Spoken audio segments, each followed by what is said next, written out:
Good morning and welcome to the Supreme Court.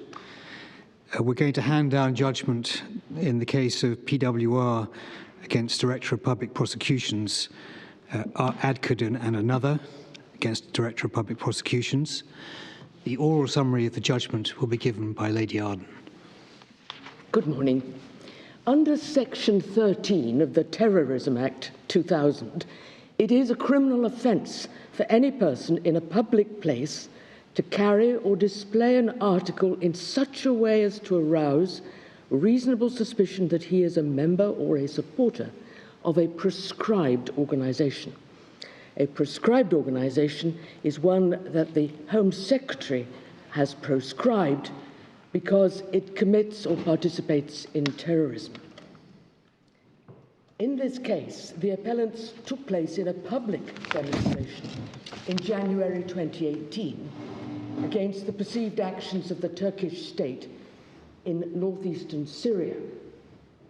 Each of the appellants carried a flag of the Kurdistan Worker Party, sometimes known as PKK.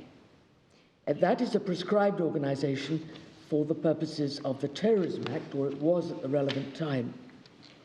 They denied that the organisation was proscribed. They denied that they knew that the organisation was proscribed. But the appellants were each convicted by the Magistrates' Court of an offence and received 3-month conditional discharges.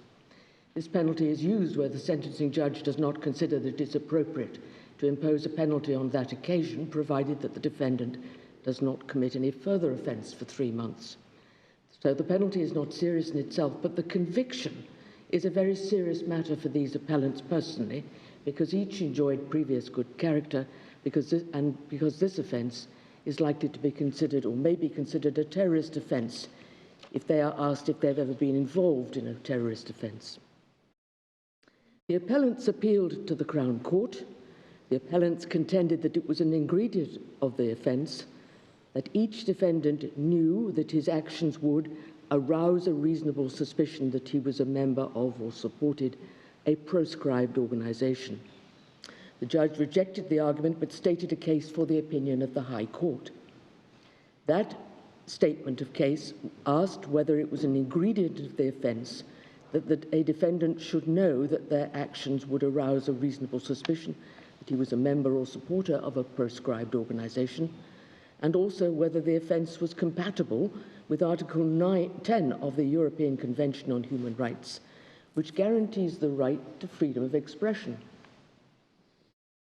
The Divisional Court of the High Court reached the conclusion that this offence did not require the asserted mens rea, and that it was a justified interference with the right to freedom of expression. The judgment the first judgment and the leading judgment is the joint judgment of Lord Hamlin, Lord Burrows and myself. And the other members of the panel who heard this case agree with us. The joint judgment notes that it was common ground that a certain element of mens rea is required. The defendant must know that he or she is wearing the relevant article. The wording in the section wears, carries or displays necessarily imports knowledge of that limited kind. And that's important for this reason. If someone has a symbol of a proscribed organisation pinned on his back or on the back of his backpack without his knowledge, he could not be guilty of an offence. He could not be said to be committing an offence. However, the Supreme Court agreed with the Divisional Court that the offence did not require mens rea in the sense of knowledge or intention to arouse reasonable suspicion that the defendant supports or is a member of a terrorist organisation, for the following reasons. The starting point is that the common law maintains a strong presumption that there is a requirement for mens rea, which can only be excluded by express words or by necessary implication. Were there express words? No, there were no relevant express words to exclude mens rea of the type asserted.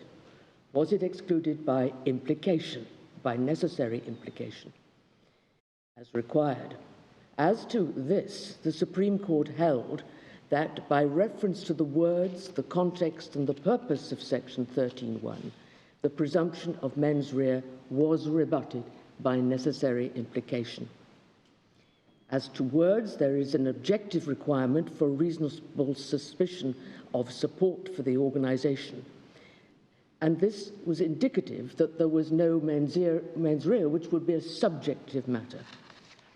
As to the context, it is clear from a comparison with the offences within the same group, namely Sections 11 and 12 of the Terrorism Act, which criminalise membership of and support for a proscribed organisation, that Parliament did not intend there should be a requirement in Section 13 for mens rea, Section 13 being the section under which the appellants were convicted, as the appellants had argued. There was a much higher penalty for offences under Section 11 or 12, and those offences did require mens rea by virtue of their terms.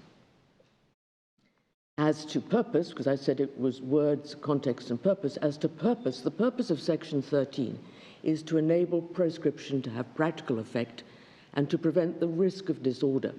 Its purpose is to deny a proscribed organisation of the oxygen of publicity. This could not be achieved if the defendants could claim that they did not know that they were reasonably to be understood as promoting the organisation or arousing a suspicion of their support or membership. So for these reasons, the Supreme Court has concluded that mens rea has been excluded from the offence in Section 13 by necessary implication. That means that the convictions could not be set aside on that ground.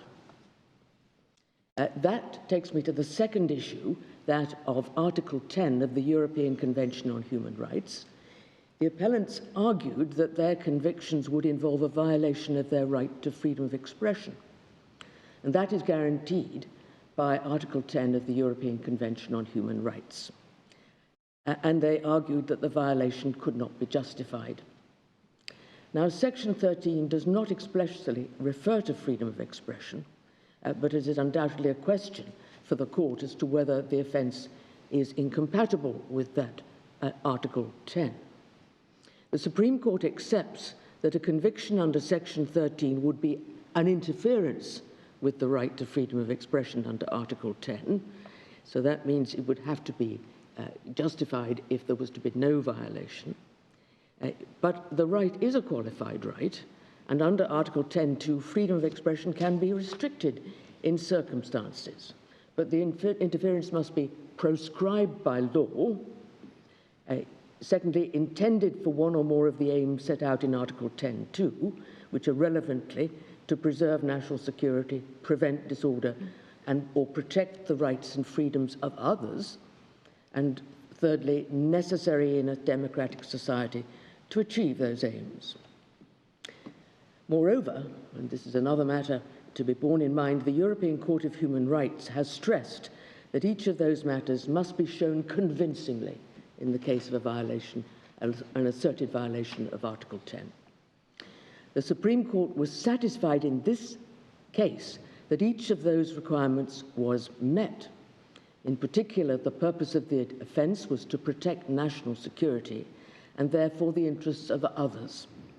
The defendants would not suffer a substantial penalty under Section 13 because the offence was limited, the penalty was limited, and thus a fair balance had been drawn between the defendants' interests and those of the community, and for this and other reasons there was no violation of Article 10.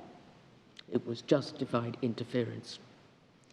The Supreme Court particularly rejects the appellant's argument that the exercise of the right to freedom of expression could be criminalised only if the activities of the defendants included an incitement to violence or if violence had been caused. The Supreme Court holds that this is not a requirement of convention case law. For these reasons, the Supreme Court dismisses this appeal. That concludes the oral summary. Thank you for your attention.